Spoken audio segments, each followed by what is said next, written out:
Bienvenidos al episodio número 11 de su mentoría favorita de Desequilibrios aquí en el canal de YouTube. En los episodios anteriores hemos estado hablando acerca de cómo se construye la narrativa en función a un patrón algorítmico específico que se refleja en estructuras que componen rangos en equilibrio, que es lo que ustedes tradicionalmente conocen como rangos en consolidación, acumulaciones, en fin. Y cómo a través o justamente después de estos rangos es que se generan estos movimientos expansivos. Los movimientos expansivos tienen una característica especial y es que generan ruptura. Entonces, sobre las mismas bases sobre las cuales he estado realizando los videos anteriores es que voy a analizar y leer otro día más de este año 2025 para el video de hoy, 14 de enero del 2025. Recuerdo haberles mencionado que yo tenía dos maneras de analizar el gráfico. La primera es encerrando el precio entre dos áreas o dos niveles, una por debajo y otra por encima, o trazando áreas que crucen la acción de precio actual. Cuando yo trazo un área como tal, que cruza la acción de precio actual, voy a tener extremos. ¿A qué me refiero? Que si yo, por ejemplo, me trazo este Fair Value Gap, yo voy a tener extremos, el límite inferior de ese Fair Value Gap y el límite superior, y tengo la acción de precio en medio. ¿Esto qué va a ocasionar? Va a ocasionar que todas mis conclusiones, en base a equilibrios y desequilibrios, sean en función a esa área. Sin embargo, si yo trazo un nivel por la parte inferior, a donde se encuentra actualmente la acción de precio, y un nivel por la parte superior, véase este origen. En ambos casos, este es el origen de un BISI y este es el origen de un CIBI, que potencialmente podría interrumpirse en la medida en la que esta vela termine de manera alcista. Y digo podría o utilizo ese término, aunque no es una palabra, y de hecho no es una palabra que yo utilizo para las mentorías, pero uso esta palabra porque estoy hablando hipotéticamente como si esta vela ya hubiese terminado. Eso es algo que aún no sucede, porque son específicamente las 9:30 de este día en particular. Lo que nosotros hacemos entonces dentro del ejercicio de lectura de cada uno de los días en cuanto a su acción de precio es, yo analizo la acción de precio hasta las 9:30, marco los niveles, por encima, por debajo, cruzados, estudio los rangos en equilibrio y desequilibrio, puedo proyectar algo, pero más allá de sacar una conclusión anticipada, lo que necesito es mirar primero en retrospectiva qué es lo que ocasiona un movimiento. Y esa es la razón por la que nosotros en principio solamente analizamos. Si quieres hacer este ejercicio, analizas el gráfico solamente hasta las 9:30, tal y como lo he estado haciendo en los episodios anteriores, y luego vas directamente hacia el término de tu sesión operativa. En este caso yo estoy utilizando Vademecum como marco horario de referencia. Si no saben qué es mi Vademecum, de hecho aquí en YouTube tienen una lista de reproducción que se llama Hablemos de Trading con AkaTraders. Allí ustedes pueden estudiar cómo es que yo opero con ese modelo en el Nasdaq. Sin embargo, no porque esté analizando el gráfico de esta manera en función a equilibrios y desequilibrios, es que esto solo se puede aplicar al Nasdaq. Vamos a estudiar la acción de precio entonces que tenemos en relación a estas dos formas de analizar el gráfico. Si yo me trazo un nivel por debajo y un nivel por encima, entonces yo no estoy supeditando mi análisis a lo que hay dentro del área, porque no lo estoy haciendo de esa manera, sino supeditaría mi análisis a lo que ha ocasionado que el precio se encuentre donde está cuando alcanzó el nivel que he trazado. Porque esos niveles que tú has trazado, al menos uno de ellos, me refiero a este origen o a este origen, se tendría que haber alcanzado. Si es que quieres analizar el gráfico desde esta perspectiva. Yo voy a borrar aquí este origen de este CIBI y voy a marcarme este mínimo. Porque acá quiero señalar otro detalle. Ya saben que a lo largo de los videos les he ido mencionando detalles a los cuales ustedes pueden prestarles atención. En este caso nosotros tenemos la ruptura de un mínimo, el mínimo de una vela compuesto por una mecha. ¿Y de qué nos damos cuenta? De que antes de la ruptura tenemos un Fair Value Gap. No es lo mismo que haya un Fair Value Gap por encima de una ruptura, en medio de una ruptura o debajo de una ruptura. Que el Fair Value Gap se encuentra en cualquiera de estos tres lugares te dice a ti si el precio va a rebotar o no. Te dice a ti si es que si ese Fair Value Gap se supera, se va a utilizar para generar un cambio de dirección o no. Pero lógicamente estas son cosas que se tienen que ver en backtesting. Pero para hacer un backtesting correcto yo necesito al menos tener el input de qué tengo que backtestear.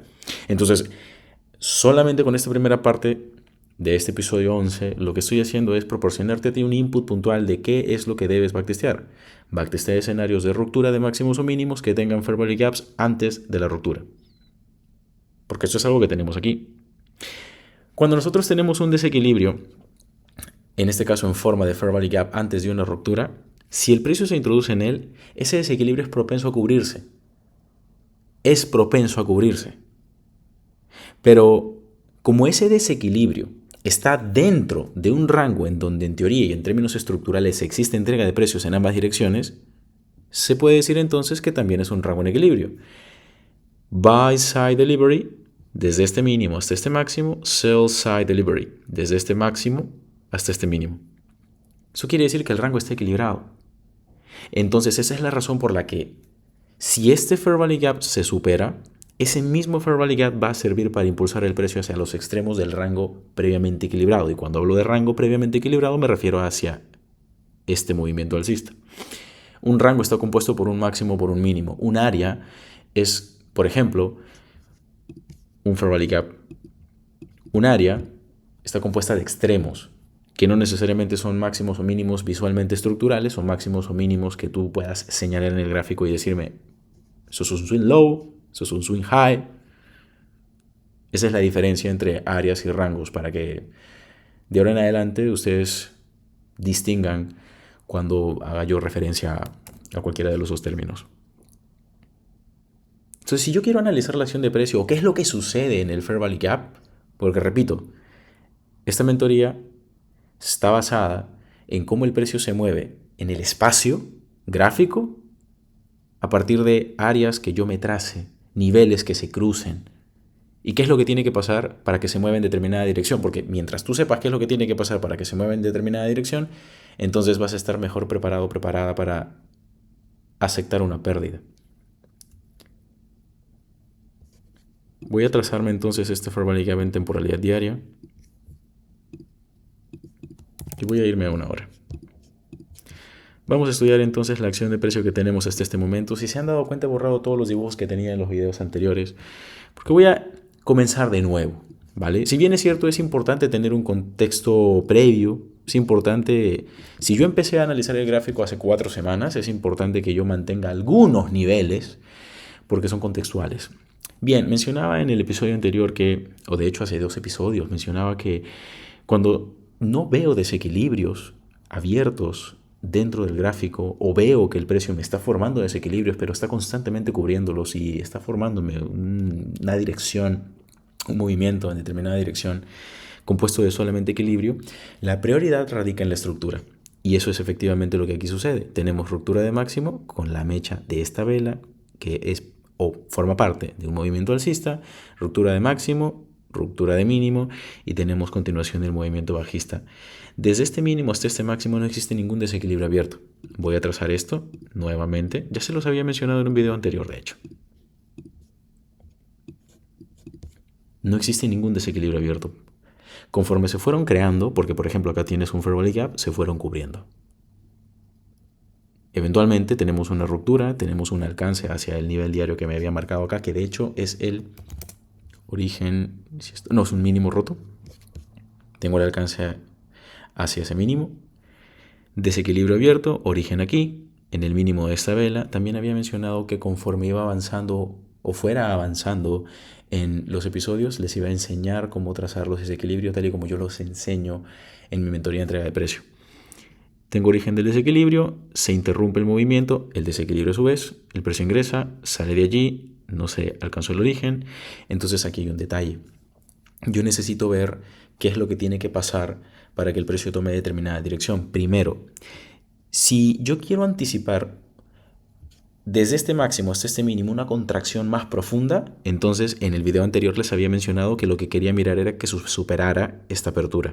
Porque en el momento en el que se supera la apertura de la primera vela de un movimiento compuesto de un único tipo de velas, Entonces allí existe un cambio en el estado de entrega. Lo que estoy haciendo es simplemente simplificar el movimiento, tomarlo como un único movimiento, y cuando se me supera ese nivel, la apertura, entonces existe un primer input, el cambio en el estado de entrega. No basta con que se supere solo esa apertura, o se alcance, mejor dicho, sino que a su vez el movimiento tiene que continuar y romper el máximo siempre que el máximo esté compuesto o esté formado o radique en esa misma vela o esté compuesto por un número determinado de velas adicionales. Como en este caso, el máximo más alto en cuanto a mecha no está en esta misma vela, sino está en la vela anterior. Que se me rompa, voy a aquí colocar esto con color azul. Que se me rompe ese máximo, entonces para mí es un input adicional al que ya tenía para pensar en el por qué el precio va a subir. Esto me recuerda mucho a cómo mis estudiantes en la mentoría privada yo les había enseñado cómo filtrar retrocesos. De hecho, ellos tienen un sistema para filtrar retrocesos.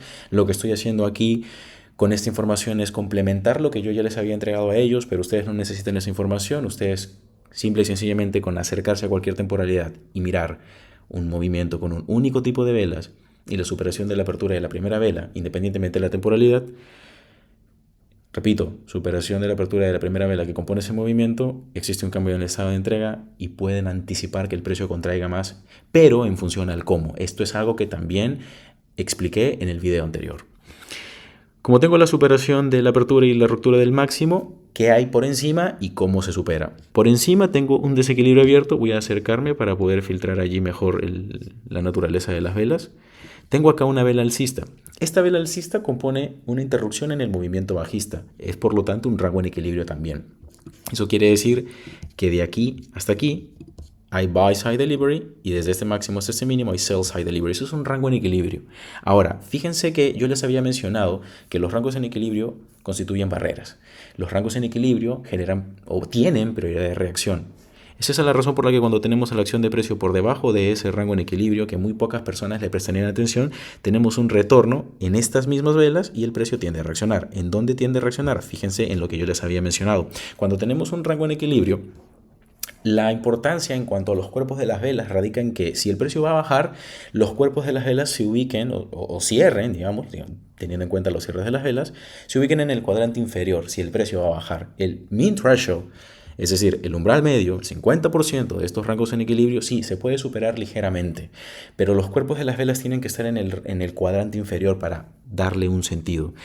Sin embargo, en términos sencillos y sin tanto tecnicismo, un rango en equilibrio al final termina siendo un soporte o una resistencia. Entonces lo que ustedes están mirando acá es que lo que yo tengo es una resistencia porque eventualmente en su momento este rango en equilibrio empujó el precio hacia abajo. Si en el futuro ese rango en equilibrio se supera, existiría un cambio de polaridad entonces alrededor de él. Combinemos esto con lo que les he explicado en relación a la superación de la apertura de la primera vela del movimiento bajista compuesto por un único tipo de velas, con la ruptura de este máximo, con la superación del rango en equilibrio, que está aquí. ¿Qué hay por encima? Un rango en desequilibrio. Entonces, el patrón algorítmico que les he enseñado hasta el momento radica en que yo tengo que mirar desequilibrio, equilibrio, desequilibrio, pero ese nuevo desequilibrio tiene que venir con una ruptura. Cuando ustedes miran vamos a ponerle nombre a esto. Naturalmente se conocería como reversión, pero cuando ustedes miran una invalidación de este código que les he dado y les he proporcionado a lo largo de todos estos episodios, me refiero a que ese es el movimiento del desequilibrio más reciente con la ruptura más reciente. Se supera. Ese es el equilibrio antes de ese desequilibrio con esa ruptura y se supera. Y este es el desequilibrio que sustenta como tal el movimiento bajista, porque este desequilibrio es un Fair Value Gap abierto, ni siquiera se fue a visitar, que sustenta el movimiento bajista. Y lo he mencionado muchas veces, los desequilibrios abiertos sustentan tendencias. En general, los desequilibrios abiertos sustentan tendencias. Entonces, yo estoy sumamente agradecido con Dios por haber puesto esta habilidad en mí de ver un gráfico y notar estos detalles, porque en eso es que está basada mi habilidad. Mi enfoque es transmitirles esta especialización en cuanto a lectura de acción de precio. Si ustedes usan esto en temporalidad menor, tendrían que ser muy hábiles, muy hábiles, porque constantemente la información está cambiando en temporalidad menor. Si quieres operar en un minuto, en 2 minutos, hasta en 5 minutos, la información cambia bastante rápido. Y tienes que estar listo o lista para eso. Utilizar esto para empezar en temporalidad mayor puede ser muchísimo más conveniente si estás empezando desde cero. Pero si tú ya tienes conocimiento, sabes o entiendes a qué me refiero cuando digo fair value gap, cuando digo rango en equilibrio, cuando digo order block, cuando digo cambio en el estado de entrega, cuando digo buy side delivery, sell side delivery, bla, bla, bla, bla, bla, etcétera, etcétera, etcétera. Entonces ya estás en un nivel en el que implementar este tipo de detalles en tu lectura, que no es nada nuevo. Esto, si tú tienes mis cursos filtrados, si tú estás en mi formación, tú puedes combinar perfectamente esto con mi metodología de Vademecum pura, puedes combinar esto con mi fórmula CRC, consigna, respaldo, condición, puedes combinar esto con todo, con cualquier metodología o método que hasta el momento yo te haya mostrado o enseñado. ¿Qué es lo que estoy haciendo aquí? Aquí primero te estoy mostrando qué es lo que propicia que el precio retroceda con mayor profundidad dentro de un rango. Y lo estoy filtrando detallito por detallito. Así como existe un código para generar un movimiento tendencial, ese código eventualmente se va borrando cuando la dirección va cambiando. ¿Por qué? Porque empiezan a surgir inputs dentro de un movimiento nuevo. En este caso, esta nueva tendencia alcista. Acá nosotros tenemos rango en equilibrio y, lógicamente, después de un rango en equilibrio, ¿qué viene? Un desequilibrio. Y ese desequilibrio se refleja en un único tipo de velas dentro de un movimiento, independientemente de las mechas. Si yo me pongo a analizar mechas, las mechas serían microrangos en equilibrio, pero que tendrían que analizarse desde la perspectiva de temporalidad menor. Ahora, no tengo que bajar a la temporalidad menor. Yo puedo trazarme el rango compuesto, constituido por dos mechas de diferentes velas, y eso es un PPR avanzado. Y tiene toda la lógica. Pero, por ejemplo, si esto es un rango en equilibrio, ¿yo qué mencioné? Quiero que miren este detalle. ¿Qué es lo que hace que el precio esté donde está? Doy este contexto y paso ahora hacia qué sucedió hasta el final de la sesión.